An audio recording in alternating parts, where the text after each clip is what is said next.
actually is a program that's been in place for a few years in terms of a task force that has been there under the National Defense Authorization Act. But as you correctly point out, Maria, there's now a report that will be issued by the Pentagon, by the Secretary of Defense and the Director of National Intelligence. I actually wanted to get this information out and declassified before I left office, but we weren't able to get it down into an unclassified format that we could talk about quickly enough. But frankly, there are a lot more sightings than have been made public. Some of those have been declassified. When we talk about sightings, we're talking about objects that have been seen by Navy or Air Force pilots or have been picked up by satellite imagery that frankly engage in actions that are difficult to explain, that movements that are hard to replicate, that we don't have the technology for, or traveling at speeds that exceed the sound barrier without a sonic boom. So in short, things that we are observing that are difficult to explain.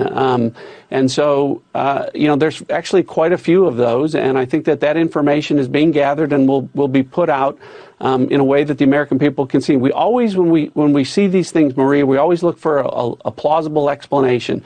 Weather can cause disturbances, visual disturbances. Sometimes we wonder whether or not our adversaries have technologies that are a little bit further down the road than we thought or that we realized. But there are instances where we don't have good explanations for some of the things that we've seen. And, when that information becomes declassified, I'll be able to talk a little bit more about that. Can you tell us where it was seen?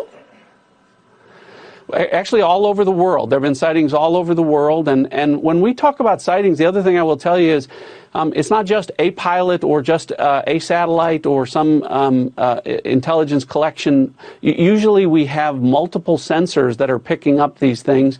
And so, again, some of this are just they're unexplained phenomenon.